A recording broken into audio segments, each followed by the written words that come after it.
जय सच्चिदानंद जी। बोलो मेरे श्री गुरु महाराज की जय। श्री परमहंस दयालु महाराज की जय। सांची दरबार की जय। तो अभी पहले पिछली वीडियो में हमने शरणागति का बताया था। दादाजी ने जो शरणागति के बारे में बताया, अब दादाजी के ही वचनों को मैं आप तक पहुंचा रही हूँ। अब दादाजी बोलते हैं कर्म और यत्न के बारे में। तो प्रेमियों, हम कर्म और यत्न को अपनी बुद्धि के अनुसार एक ही समझ लेते हैं, परंतु कर्म अलग चीज़ है, यत्न अलग है। ये कर्म और यत्न दो वस्तुएं हैं और इनका दोनों के ही अर्थों में बड़ा भेद है। उदाहरण है नदी में तैरना, एक प्रकार का कर्म है। अब तैरने में दो क्रियाएं आ रही हैं हमारी। कैसे? एक तो हम तैरते हुए चढ़ाव की तरफ जाएं और दूसरा तैरते हुए बहाव की तरफ आएं। बहाव पर तैरने को कर्म कहते हैं, चढ़ाव पर जाने को यत्न कहते हैं। क्योंकि ऊपर की तरफ जाने के लिए हमें पूरे शरीर का जोर लगाना पड़ता है और बहने के लिए तो हम अपने आप को पानी में छोड़ दें तो बहते हुए अपने आप ही कहीं ना कहीं लग जाएंगे। बहाव पर जाने का यत्न है। बहाव पर तैरने वाला नदी के वेग से कर्म के समुद्र में पहुंच जाता है और चढ़ाव पर तैरने वाला उस स्थान को पाता है जहाँ से नदी का स्रोत है। वहाँ पहुंचकर वो अपने यत्न को भी छोड़ जाता है। मन के विरोध से मनोवृत्ति, हमारे जो मन दौड़ता है ना, इसे वृत्ति, मनोवृत्ति के भाव को अंतर्मुख करना यत्न है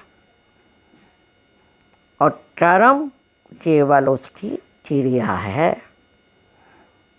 समय के प्रभाव से मनुष्यों की वृत्ति रजोगुणी होने के कारण कर्म के वास्तविक रूप को हम ना समझकर कर्म में प्रवृत्त होने से अकर्म अवस्था का आनंद प्राप्त नहीं होता। अब आगे दादाजी जी हमें एक छोटी सी लीला सुना रहे हैं प्रेमियों। एक बार श्री कबीर साहिब, बाबा नानक जी, श्री गोरखनाथ जी तथा दादू जी महाराज, महात्माओं का आपस में सत्संग हुआ था। भजन की विधि के विषय में तो ये सब एक ही मतोड़े, यानी सबका एक ही विचार था। केवल खाने पीने पहनने के विषय में मतभेद रहा। यदि थोड़ा सा समय ही हुआ तो वर्तमान युग के 3 महापुरुष हुए, स्वामी दयानंद सरस्वती, दूसरे श्री राधा स्वामी पंत के आचार्य, तीसरे मैडम ब्लोस्की थियोसॉफिकल सोसाइटी, उनके प्रवर्तक जो थे। आपस में सत्संग हुआ और भजन के विषय में इन सभी ने मिलकर एक मत ना हो सके। स्वामी जी महाराज ने तो केवल वेदों को ही मुझे डरा दिया और मूर्ति पूजन आदि भजन की दूसरी विधियों पर जो प्राचीन महात्माओं ने चलाई थी उन पे पानी फेर दिया। प्रेमियों, ये मैं नहीं बोल रही, ये श्री परमहंस दयाल जी की जो वार्तालाप सेवकों से हुई थी तो उस समय के ये प्रवचन लिखित हैं वही आपको बता रही हूँ। मैडम साहिबा ने भजन के विषय में कोई ऐसा ढंग सर्वसाधारण के लिए नहीं बताया, केवल अंतरण सभा के सदस्यों को भजन की विधि जारी रखी है, परंतु उसकी शिक्षा दीक्षा केवल पत्र व्यवहार द्वारा ही होती थी है। इसलिए उसका परिणाम अब तक ऐसा नहीं निकला जैसा भजन का निकलना चाहिए। अब महाप्रभु बोलते हैं, मैडम ने तो गुरु की तो उन्होंने आवश्यकता ही नहीं समझी। बाद में जब मिस एनी बेंस्ट ने इस बात की घोषणा की थी हमको गुरु मानो, तो इसका सख्त विरोध हुआ और बहुत से सदस्य अलग भी हो गए। मूर्ति पूजन के विरुद्ध इन्होंने कोई बात नहीं कही थी, क्योंकि इनको बहुत से संप्रदायों के व्यक्तियों को एक में मिलाना था, यानी सभी आम पब्लिक को समझाना था। क्योंकि हिंदू तो बहुत थे, लेकिन उनका दिल ना दुखे, हिंदुओं का दिल ना दुखे, इस विचार से इसकी ओर कोई ध्यान नहीं दिया।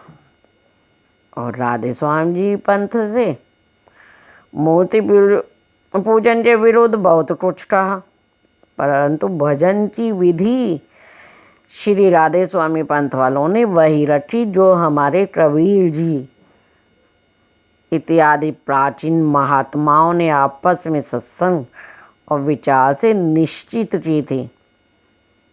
तो इस पंथ में उसी का प्रचार है। अब हमें श्री परमहंस दयाल जी थोड़ा सा आगे का बताते हैं, वो भी मनुष्य प्रवृत्ति के बारे में। संसार में 4 प्रकार के मनुष्य दिखाई देते हैं। यदि उनकी स्थिति पर विचार करें तो केवल नाम के मनुष्य हैं। अब श्री परमहंस दयाल जी बता रहे हैं, वास्तव में ये तो पशु हैं। पहला बता रहे नर पशु, दूसरा बता रहे ध्रुव पशु, तीसरा बता रही हैं तिर्या पशु, चौथा है वेद पशु। अब देखिए इनकी विवेचना करके बता रही हैं हमारे महाप्रभु कि नर पशु तो वो है जो बिना जांच किए दूसरे के कहने से ही विश्वास करके उसका पीछा करे। तो उदाहरण है कि जैसे किसी ने कहा कि कौवा तेरा कान ले गया, तो वो व्यक्ति अपना कान तो देखे ना, टटोले ना, सिर्फ कौवे को देखे पीछे दौड़ पड़े। अब वो दूसरा बता रहे हैं ध्रुव पशु। ये वो हैं जो बिना विचार किए गुरु धारण कर लेते हैं। गुरु की समझ बूझ कर और जांच परख धारण करना चाहिए और देख लेना चाहिए कि इसकी युक्ति से हमारा उद्धार हो सकेगा। और जिस स्वामी की ये भक्ति बताता है वह हमारा कल्याण कर सकेगा। आवागमन से हमको छुड़ा सकेगा। अब दादा टूल जी हमें गुरुओं के बारे में बताते हैं। गुरु 7 हैं, 7 तो इसके बारे में देखो एक छोटी सी चौपाई बताई है हमारे महाप्रभु ने। गुरु गुरु कहत सकल संसार, गुरु सोई जिन तत्व विचार। प्रथम गुरु है पिता वे माता, रज विरज के सोई दाता। दूसर गुरु है मन की दाई, ग्रेवास की बंध छुड़ाई। तीसर गुरु जो धरिया नामा, ले ले नाम पुकारे रामा।